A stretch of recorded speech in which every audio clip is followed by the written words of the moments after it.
kita bisa memanfaatkan waktu-waktu yang mulia, waktu-waktu yang Allah bersumpah dengannya, wal fajr wa layalin ashr, waktu-waktu yang amal soleh itu lebih Allah cintai ketimbang jihad fisabilillah, kecuali jihad yang tidak menyisakan harta dan jiwa. Kita isi waktu-waktu yang mulia seperti ini dengan bertakarrub, mendekatkan diri kepada Allah Subhanahu wa taala dengan mempelajari kitabnya, mempelajari Al-Qur'an yang Allah turunkan, hudan linnas sebagai petunjuk, hudan lil muttaqin sebagai petunjuk bagi orang bertakwa, yang merupakan obat bagi apa-apa yang mengusik jiwa dan juga raga. Sebagaimana Allah mengatakan, ya ayyuhan nasu qad ja'atkum mau'izatun min rabbikum wa syifaa'un lima fis sudur. Wahai manusia, telah datang kepada kalian mau'izah, peringatan dari Tuhan kalian, dan syifa, obat dari apa-apa yang ada di dalam hati berupa penyakit. Allah juga katakan, wa nunazzilu minal qur'ani ma huwa syifaa'un wa rahmatul lil mu'minin. Dan telah kami turunkan Al-Qur'an ini yang merupakan obat serta rahmat bagi orang-orang beriman. Maka dari itu jamaah sekalian rahimani wa rahimakumullah, adalah sebuah nikmat yang patut dan perlu dan harus kita syukuri ketika kita diberikan taufik untuk mengisi waktu senggang kita dengan menghadiri majelis ilmu yang kita hari ini akan mempelajari sebuah ayat yang sangat agung, yang tidak ada ayat yang lebih agung ketimbang ayat tersebut di dalam Al-Quran. Itulah dia ayatul kursi, ayat Al-Kursi. Sebagaimana kebiasaan kami untuk ketika membahas tafsir, maka kita akan bertabarruk, kita akan mengalap berkah, mencari berkah dengan kita membaca ayat yang akan kita jelaskan tafsirnya. Kita buka dulu di ayat kursi atau surat Al-Baqarah ayat 255 ya. Dan insya Allah ini sudah sangat familiar di telinga kita, hanya saja sambil kita mengoreksi bacaan barangkali ada hal-hal yang perlu kita perhatikan dari huruf-huruf yang tertukar atau harakat mungkin ya. Baik, saya baca dan mohon jamaah bisa mengikuti setelahnya. A'udzu billahi minasy syaithanir rajim.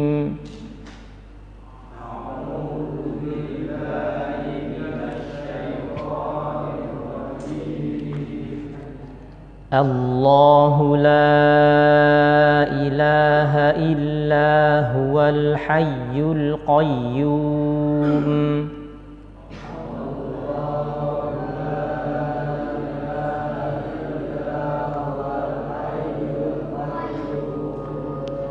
La ta'khudhuhu sinatun wa la nawm.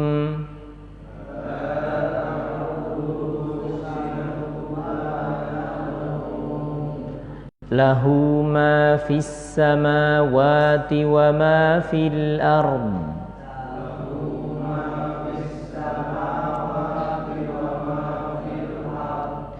Man dhal ladzi yashfa'u 'indahu illa bi iznihi.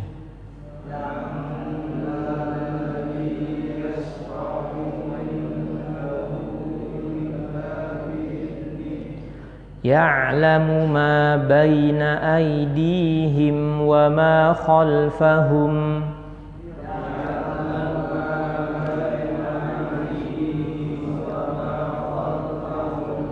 Wa la yuhituna bi syai'in min 'ilmihi illa bima syaa'.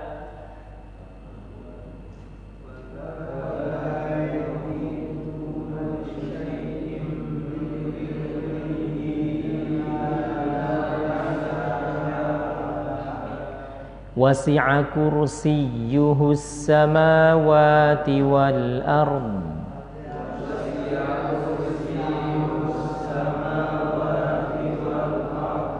Wa la ya'uduhu hifdhuhuma wa huwal 'aliyyul 'azim.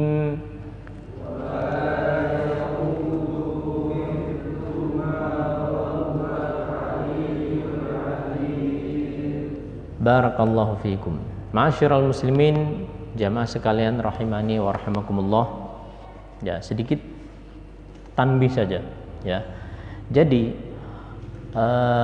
dalam kita membaca Al-Qur'an itu, maka kita berusaha atau kita ini beribadah kepada Allah dengan kita mengucapkan huruf-huruf Al-Qur'an tersebut. Sebagaimana kata Imam Al-Qurtubi ya, di dalam tafsir beliau, bahwasanya seorang mukmin atau mukminah itu dia beribadah kepada Allah dengan mengeluarkan huruf-huruf yang dia baca dengan benar. Ini yang pertama.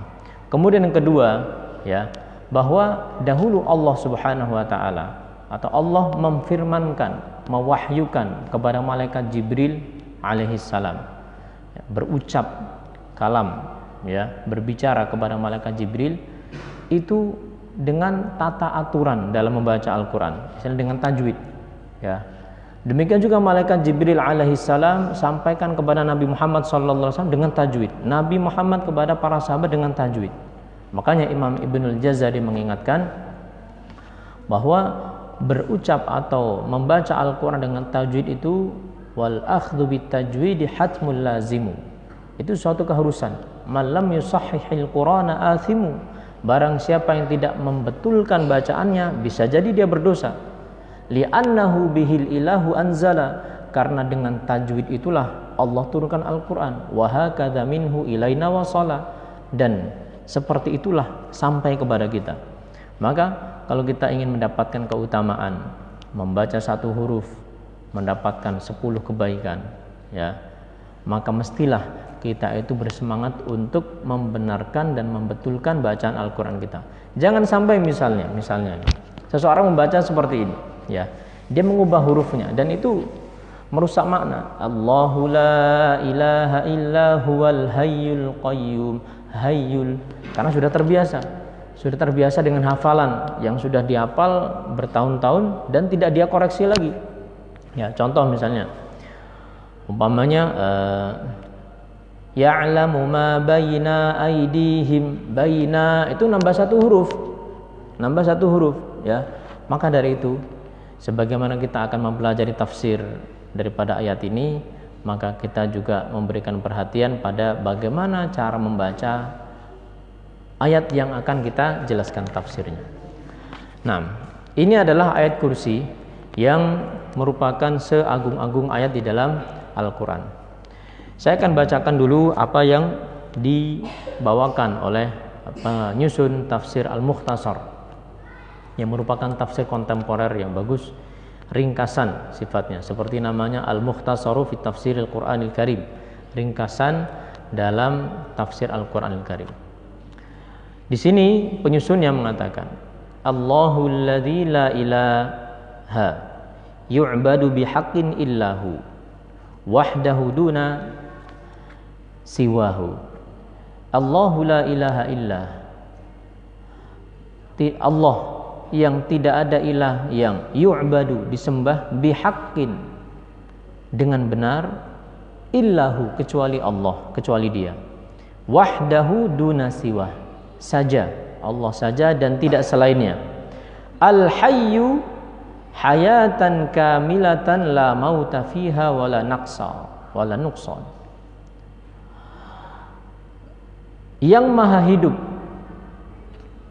yang dengan kehidupan yang sempurna, la mauta fiha, tidak mati, wala naqsa, dan tidak ada kekurangan. Al-qayyumul ladzi qama bi nafsihi, dialah al-qayyum yang qama bi nafsihi, dia berdiri sendiri. Fastaghna an jami'i khalqihi, tidak membutuhkan seluruh makhluknya, tidak membutuhkan seluruh makhluknya.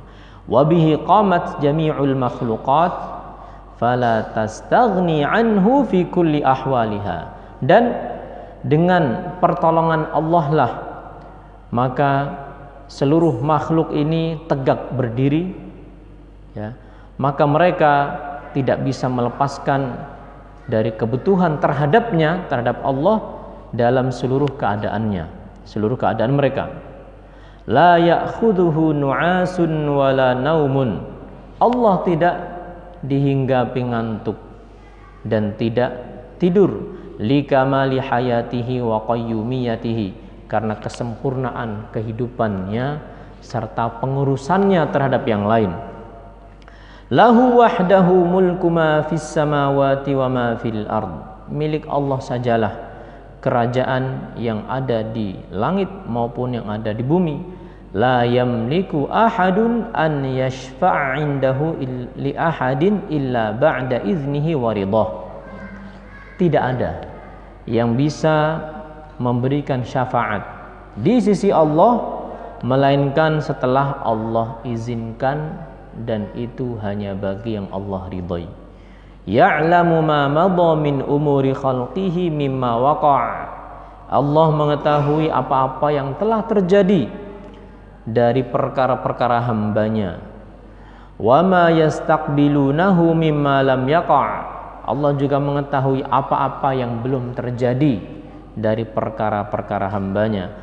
Wala yuhituna bi syai'in min 'amalihi min 'ilmihi ta'ala illa bima syaa' an yattali'ahum 'alaihi. Dan mereka makhluk itu tidak meliputi sedikit pun dari ilmu Allah Subhanahu wa taala kecuali apa-apa yang Allah kehendaki untuk tampakkan kepada mereka berupa ilmu.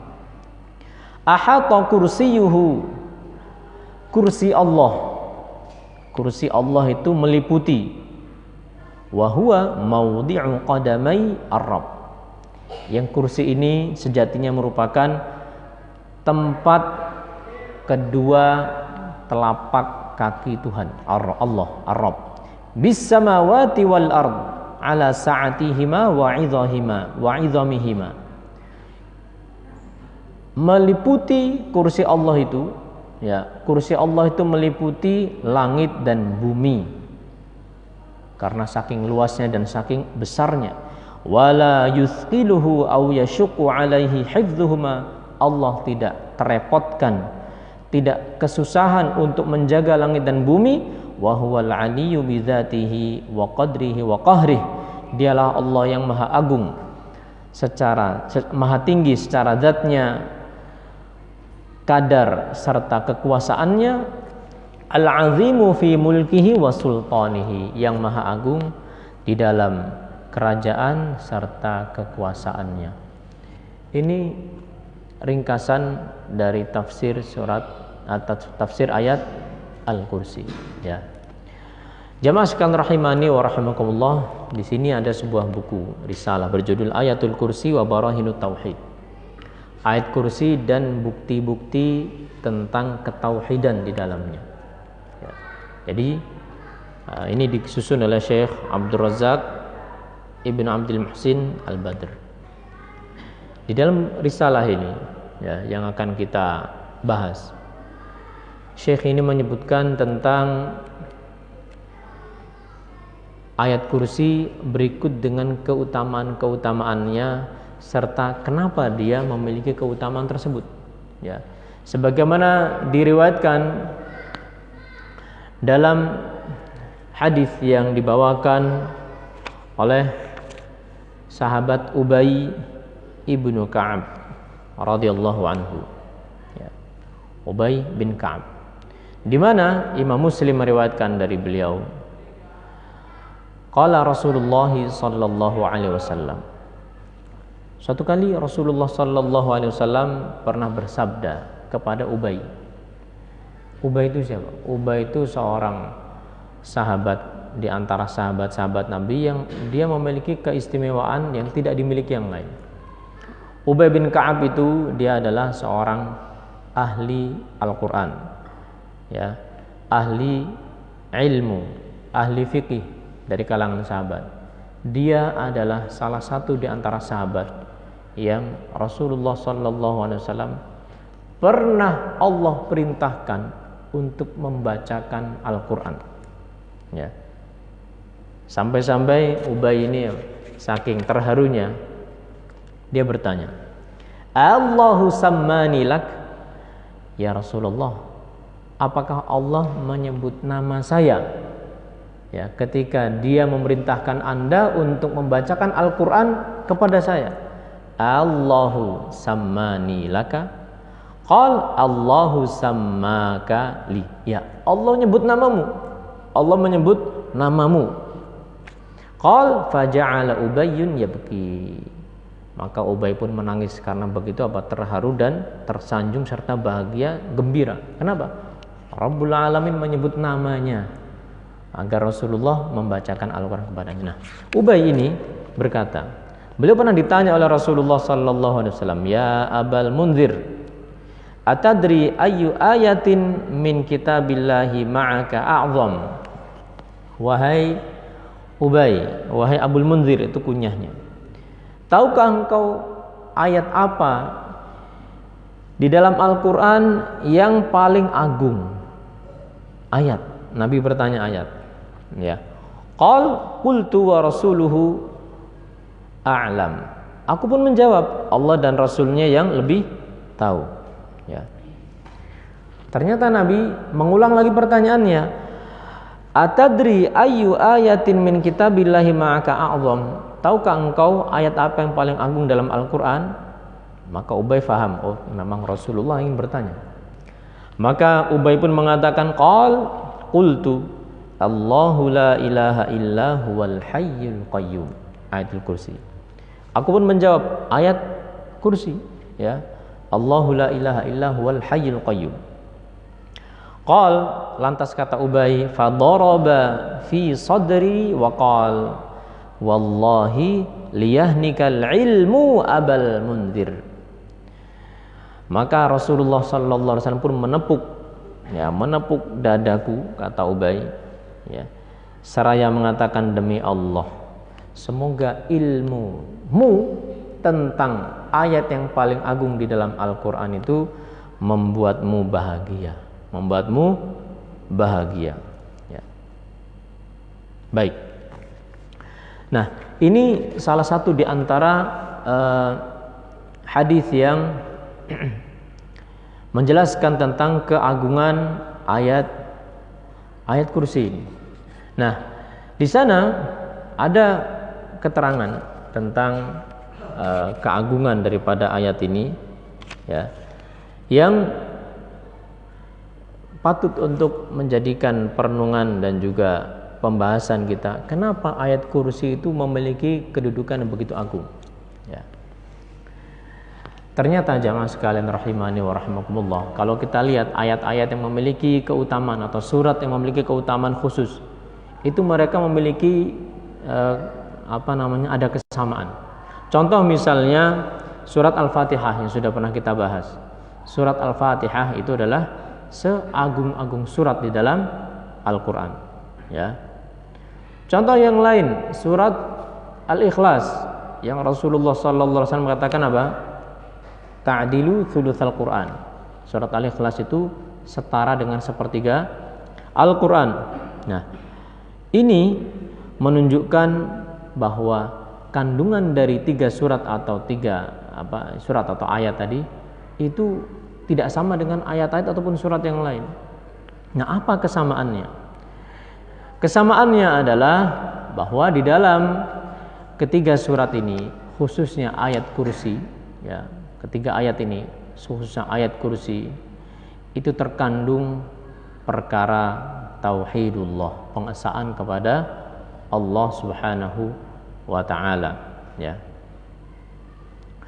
Makanya kata Syekh Abdul Razak, beliau mengatakan, laqad kana nadharu Ubayyin radhiyallahu anhu fi ikhtiyari hadhil ayati 'amiqan wa daqiqa.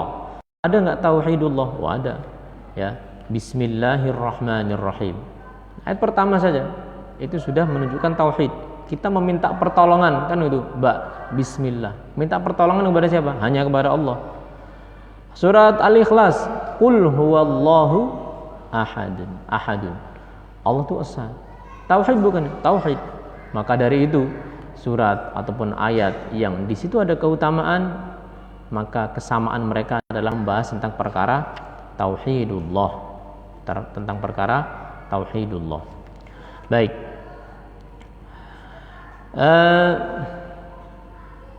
Surat ini ayat ini jamaah sekalian rahimani wa rahimakumullah, Ini ada momen-momen yang disunahkan untuk kita membacanya, ya. Dalam sebuah hadis disebutkan, hadis yang diriwayatkan Imam An-Nasa'i dan yang lainnya, dari hadis sahabat Abu Umamah radhiyallahu anhu, beliau mengatakan, qala Rasulullah sallallahu alaihi wasallam, man qara'a ayatal kursi fi duburi kulli salatin maktubatin lam yamna'hu min dukhulil jannati illa an yamuta. Kata Rasulullah sallallahu alaihi wasallam, ini tentang kapan atau momen disunnahkan dibaca ayat kursi. Barang siapa membaca ayat kursi di setiap dubur itu belakang, di setiap selesai sholat maktubah yang wajib, maka tidak ada yang menghalangi dia untuk masuk surga melainkan kematiannya. Barang siapa yang membaca ayat kursi setiap habis sholat wajib, ya, zikirnya itu diantara baca ayat kursi, maka dia tidak ada yang menghalangi dia untuk masuk surga kecuali apa? Kematian. Dengan kata lain apa? Dia akan dijanjikan surga setelah apa? Setelah meninggal. Dia hanya akan bisa masuk surga setelah apa? Meninggal, ya. Nah, ini merupakan fadilah besar. Maka dari itu sampai-sampai dikatakan Imam Ibnul Qayyim rahimahullah bahwasanya gurunya beliau yaitu Ibnu Taimiyah rahimahullah, beliau mengatakan tentang gurunya, annahu ma taraktuha aqiba kulli salatin. Guru saya pernah mengatakan bahwasanya aku tidak pernah meninggalkan ayat kursi ini setiap selesai sholat, ya, karena begitu besarnya keutamaan membaca ayat kursi, ya, khususnya pada zikir setelah sholat. Momen yang lain adalah sebagaimana yang pernah dialami oleh sahabat Abu Hurairah radhiyallahu anhu, di mana kisahnya cukup panjang.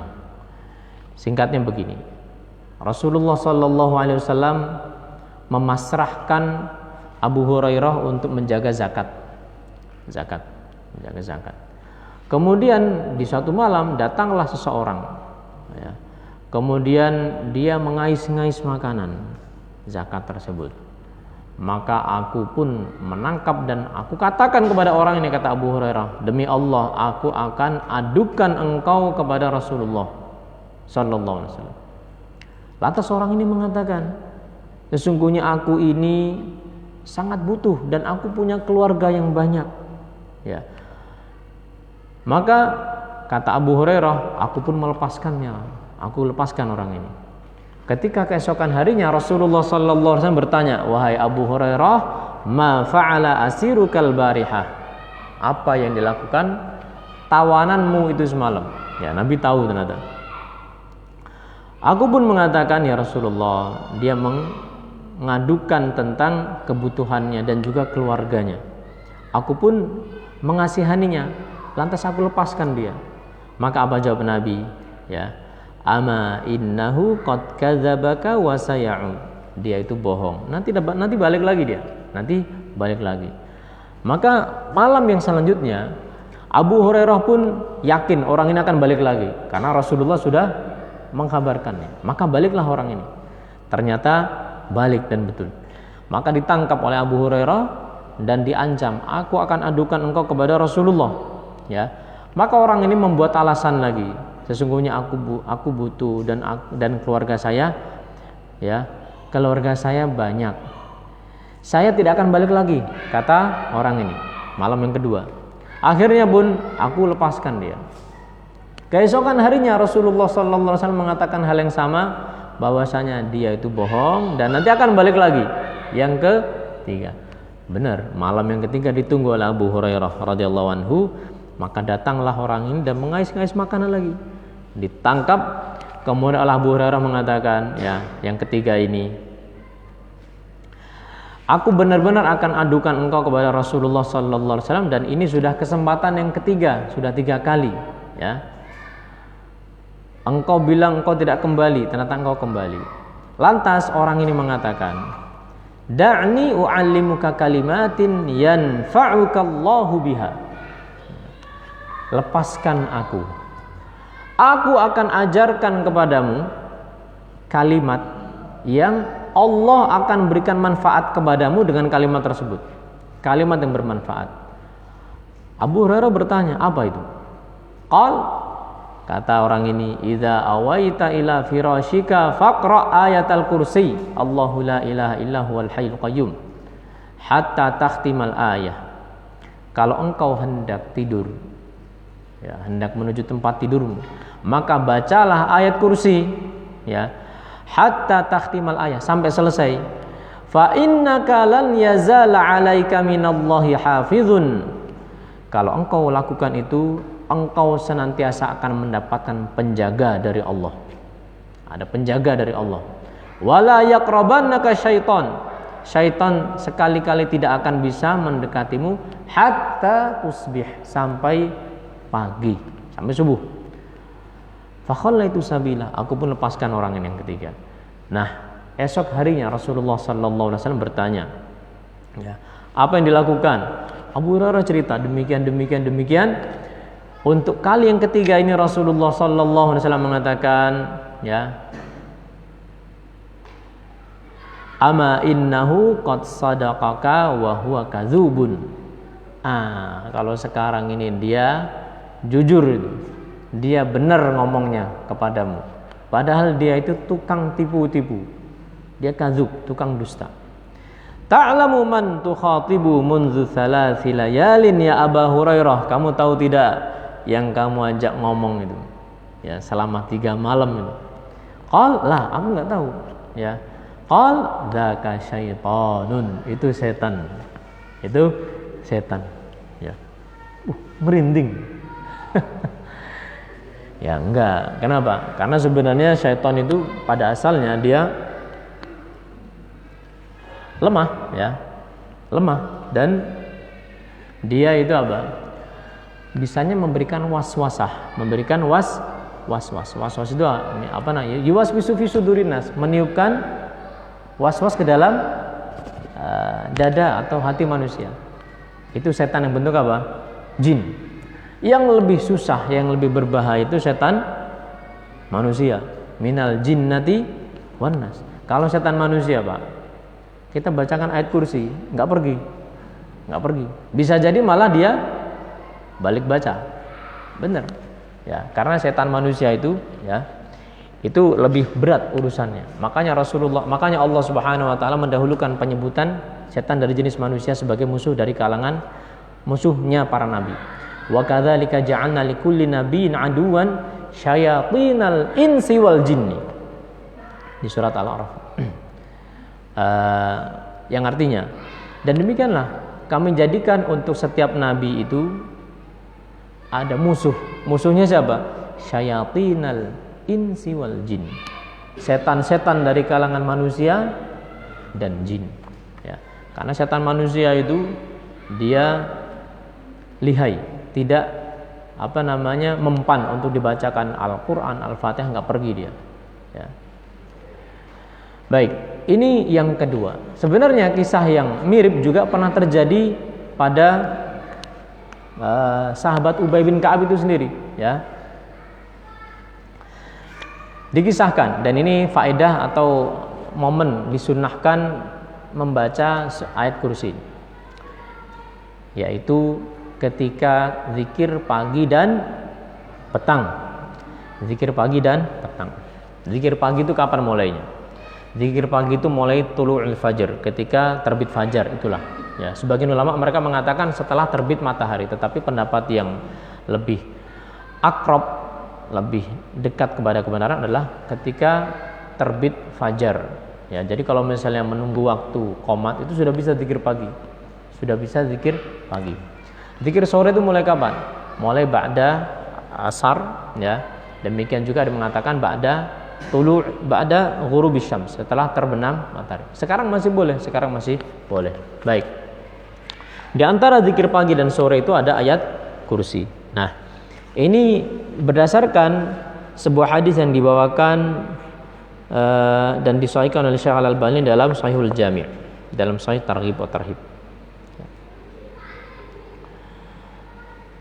Ubay bin Ka'ab, bahwasanya beliau ketika itu menjaga kurma, lantas ya kurma tersebut kok berkurang. Akhirnya beliau putuskan untuk menjaga lebih ketat pada malam tersebut, pada malam setelahnya. Ya, maka tiba-tiba ada bidabatin shibhil ghulamil muhtalim, ada sebuah dabah itu hewan yang dia melata dan dia itu mirip seperti anak yang sudah dewasa besarnya. Fasallama alaihi faradda alaihi salam, hewan ini mengucapkan salam, assalamualaikum. Ya, lantas sama Ubay pun menjawab salamnya. Faqal, berkatalah Ubay, ma anta, kamu ini apa? Kata Ubay, jinniyun am insi, kamu ini jin atau manusia? Qal jinni, saya jin. Qal fanawalani yadak. Nah, fanawilni yadaka, coba ya, sini tanganmu. Fanawalahu yadah, dia pun mengelurkan tangannya. Kata Ubay, ya, kata fa idza yaduhu yadu kalbin, ternyata tangannya itu tangan anjing. Wa sya'ruhu sya'ru kalbin, dan bulunya pun bulu anjing. Qal, kemudian dia mengatakan hadza khalqul jin. Ya, ini adalah wujud kasat mata dari jin. Qal qad alimatil jinnu annama fihim rajulan ashadda minni. Kata orang ini, makhluk ini tadi, dia mengatakan, kaum jin itu mereka tahu bahwasanya tidak ada di antara mereka yang lebih kuat, lebih hebat ketimbang saya. Kata makhluk ini tadi, kata jin ini tadi. Ya, qal fama jaa bika. Lantas kata Ubay, ya, apa yang membuatmu datang ke sini? Qal balaghani annaka tuhibbus shadaqah. Kata jin ini tadi, saya dengar kamu suka sedekah. Faji'na nusibu min ta'amik, maka kami datang untuk mengambil dari makananmu. Ya. Wah, ini kalau kita gimana, Pak? Ya. Ini Ubay bin Ka'ab ini terkenal suka sedekah. Ini ada jin yang bilang saya mau minta sedekah. Saya dengar Anda itu suka bersedekah. Qal, maka berkata Ubay, fama yunajjina minkum, apa yang bisa kami lakukan untuk menyelamatkan kami dari makhluk seperti kalian? Kata Ubay.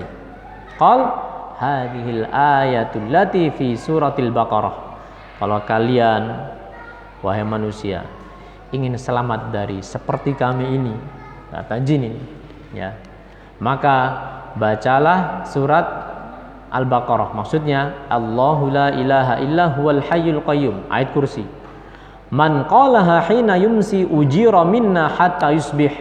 Barang siapa membacanya, ayat kursi ini, ketika masuk waktu sore, dia akan dilindungi dari makhluk seperti kami sampai pagi. Ya. Wa man qalaha hina yusbih ujira minna hatta yumsi. Barang siapa membaca di waktu pagi, maka dia akan dilindungi sampai petang. Falamma asbaha ata Rasulullah sallallahu alaihi wasallam fadzakara dzalikalah.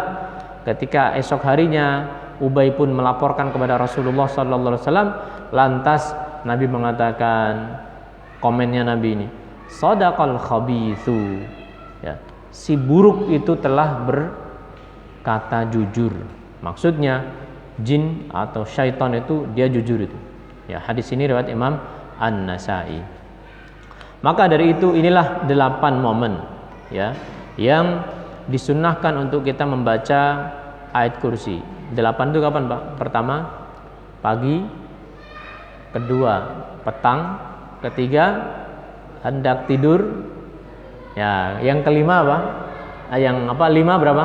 Ketika habis sholat. Jadi total 3 tambah 5 8 ya.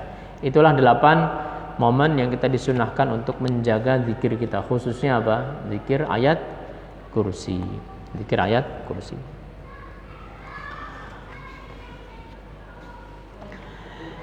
Nah, ayat-ayat semisal ini diistilahkan dengan qawari'ul Quran. Qawari' itu jamak dari qari'ah. Qari'ah itu hantaman. Ayat-ayat yang ada di dalam Al-Quran bisa digunakan untuk menghantam. Menghantam apa? Menghantam musuh. Musuh yang nggak kelihatan, jin. Ya.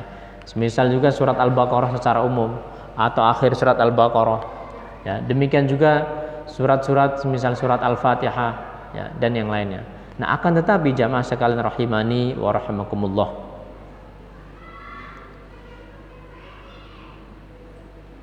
berkata Syekhul Islam Ibnu Taimiyah rahimahullah tentang masalah membacakan Al-Quran. Yaqra'u ayatal kursi bisidqin fa idza qara'aha taghayyaba dzalika aw sakha fil ardi aw ihtajab. Seseorang membaca ayat kursi bisidqin, dengan benar, dengan meyakini kebenarannya. Ya, apabila dia meyakini kebenarannya, maka akan hilang itu gangguan, ya, atau akan lenyap dari bumi, atau akan menjadi penghijab atau penghalang baginya untuk tidak diganggu. Dengan syarat apa? Bisidqin, ya, dengan syarat dia membaca dengan penuh membenarkan. Nah, masalahnya adalah bagaimana seseorang itu akan bisa membenarkan ketika dia tidak paham apa yang dia baca. Maka ya kami atau kita di sini akan membahas kandungan dari ayat kursi ini sehingga ayat tersebut bisa benar-benar bermanfaat bagi si pembacanya. Ya, memberikan pengaruh bagi orang yang dibacakan. Karena apa? Karena falaisal matlubu al-qira'ata duna istidkaril ma'ani. Yang dituntut itu bukan sekedar baca-baca tanpa mengingat-ingat atau memahami maknanya. Wala tilawatu duna tadabburid dalalati, dan sekedar membaca tanpa mentadabburi, ya. Bukan seperti itu. Akan tetapi yang dituntut adalah merenungkan dan meyakini kebenarannya. Meyakini kebenarannya. Wa fi hadhihi al-qira'atil mutakarrirati li ayatil kursi ma'at tadabbur faidatun 'azimatun muhimmatun kam ghafila 'anha katsirun minan nas. Padahal di balik pembacaan ayat kursi yang berulang-ulang disertai dengan tadabbur terdapat faedah yang besar dan penting yang sayangnya banyak dilalaikan banyak manusia, ya. Apa itu? Wahia ahamiyatu istidkari tauhidi wastihdari arkanihi, yaitu merenungkan kembali tentang perkara tauhidullah serta menghadirkan rukun-rukun daripada tauhidullah, ya. Jadi itu ada di dalam ayat kursi tentang masalah pengesaan diri kepada Allah Subhanahu wa taala. Bukankah kita ini hidup ini untuk apa? Mengesahkan Allah, untuk menyembah kepada Allah saja. Wa ma khalaqtul jinna wal insa illa liya'budun. Itu kan tujuan hidup kita. Nah, itu ternyata ada di dalam ayat kursi. Nah, di dalam ayat ini maka atau dari muqaddimah ini baru muqaddimah, maka kita merasa sangat darurat atau membutuhkan sekali tentang memahami dari kandungan ayat kursi. Ayat kursi ini terdiri atas potongan kalimat yang sempurna. Kata Imam Ibnu Katsir ada 10. Baik, kita absen. Allahu la ilaha illahu Al-Hayyul Qayyum la ta'khudhuhu sinatun wa la naum lahu ma fis samawati wa ma fil ard man dzal ladzi yashfa'u 'indahu illa bi idznih ya'lamu ma baina aydihim wa ma khalfahum wa la yuhituna bi syai'in min 'ilmihi illa bima syaa' wasi'a kursiyyuhus samawati wal ard wa la ya'uduhu hifdzuhuma wa huwal 'aliyyul 'azim. 10 ya. Kita akan masuk satu persatu biiznillah dari kandungan satu demi satu kalimat yang ada dalam ayat kursi ini. Yang pertama adalah firman Allah, Allahu la ilaha illa huwa. Allah yang la ilaha illa huwa, tidak ada yang berhak diibadahi melainkan Dia. Di dalam tafsir Ibnu Katsir, penulis mengatakan la ma'buda bihaqqin siwahu fahuwal ilahul haqqul ladzi tata'ayyanu an takuna jami'u anwa'il ibadati wa ta'ati wa ta'alluhi lahu ta'ala. Allah itu tidak ada yang berhak diibadahi selainnya. Dialah sesembahan yang hak, yang benar, yang wajib untuk seluruh ibadah itu ditujukan kepadanya, dan penyembahan dipersembahkan hanya kepadanya. Li kamalihi wa kamali sifatihi wa azimi ni'amihi, karena kesempurnaan yang Dia miliki serta sifat-sifat yang agung yang Dia miliki serta nikmat yang begitu besar yang Dia berikan. Walikaunil 'abdi mustahiqqan an yakuna 'abdan li rabbih, dan memang karena hamba atau budak itu tidaklah pantas melainkan sekedar menjadi abdan, budak ya, hamba dari Allah Rabbnya, mumtathilan awamirahu wa mujtaniban nawahiyahu, melaksanakan perintahnya dan menjauhi larangannya. Wa kullu ma siwallahi ta'ala batilun, dan selain Allah ibadah yang diberikan kepadanya itu batil. Fa ibadatu ma siwallahi batilah, peribadatan kepada selain Allah itu batil. Likauni ma siwallahi makhluqan naqisan mudabbaran faqiran min jami'il wujuh, karena selain Allah itu semuanya statusnya itu makhluk, diciptakan, yang mereka naqisan, serba kekurangan, mereka mudabbaran, mereka diatur, faqiran, sangat membutuhkan dari segenap sisinya. Maka dari itu falam yastahiqu syai'an min anwa'il ibadah, selain Allah itu tidak layak untuk diibadahi. Satu ayat ini jamaah, atau satu kalimat ini kalau kita jelaskan ya, itu bisa panjang. Kesimpulannya bahwa ini mengandung tentang tauhid uluhiyah, Allahu la ilaha illa hu, persaksian bahwasanya kita ini hanya beribadah kepada Allah Subhanahu wa taala, ibadah hati, ibadah lisan, ibadah perbuatan, semuanya untuk Allah. Qul inna sholati wa nusuki, ya salat, menyembelih itu untuk Allah. Dengan kata lain, kalau ada orang salat untuk selain Allah, orang berdoa untuk selain Allah, orang menyembelih untuk selain Allah, maka penyembelihannya, salatnya, ibadah itu batil. Batil itu apa? Batil itu artinya tidak berpengaruh apapun.